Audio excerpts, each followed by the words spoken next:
this tutorial, I'm going to show you how to change the speed and duration to your clips inside the timeline on Adobe Premiere Pro. I have put in a clip into my timeline already, and all you need to do is right-click on your clip and click on speed/duration. Now here's giving you a few different options. The speed at the moment is at 100%, so the speed in which you recorded it on your camera. If you want to make your footage twice as fast, all you need to do is change that to 200%. You'll notice that down here in the timeline, once I click OK, the clip will shorten by half its length. Now when we watch the clip back, you'll see that it's much, much faster than what it would normally be. Reverting the clip back to its original state, I'll go back into speed and duration, and then if I make it 50%, it's twice as long and half as slow. So now we'll watch it again, and you'll see it's much, much slower than it actually is.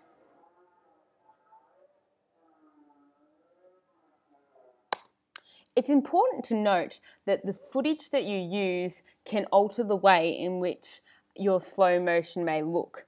I shot this footage in 50 frames per second.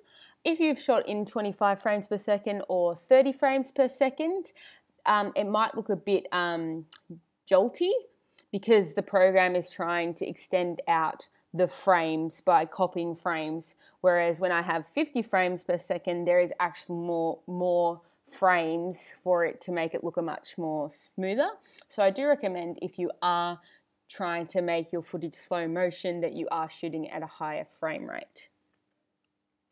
What could be quite effective is when you take only part of your footage and have it normal speed and then make something slow, or then make something fast and then back to normal speed.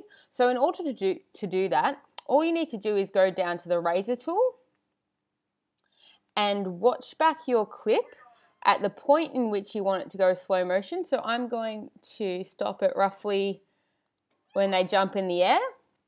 And that is, now I'm going to use the razor tool to split the clip into two. And all I'm going to do is now apply the effect to the second part of the clip.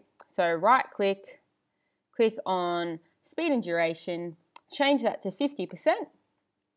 You can change it to any other percentage, but obviously you want it to be lower than 100% because you want to make it slower. And now if we watch the footage,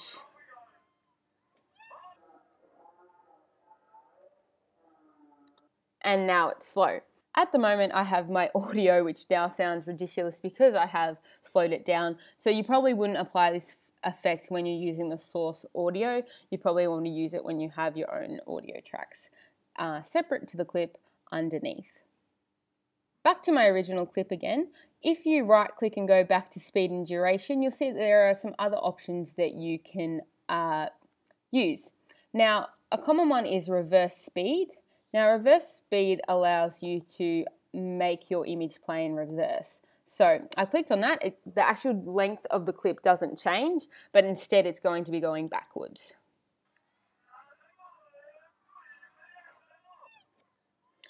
And you'll see that the playback was quite jolty. I'm going to just render my selection in order for it to be a bit smoother so we can actually see what it looks like. So I select my clip in the timeline, go to sequence, go down to render selection, and it's rendering the file.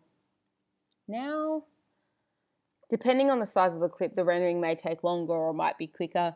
It all just depends. Now that the rendering is done, we can watch that. And you'll see that what it actually will look like. Another tip when you are reversing footage is it's often good to copy your original footage and paste it next to it in the timeline. So I'll just zoom out so you can see. And then reverse the second clip because you've got the clip twice at the moment. So go to speed duration, click reverse speed, and maybe we'll speed it up. So we'll make it 200% so it's twice as fast, and half as long in duration. Render that.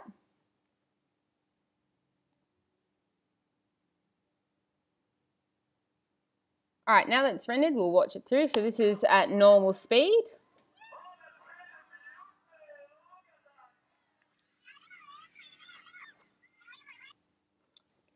So you can use it in that way as well.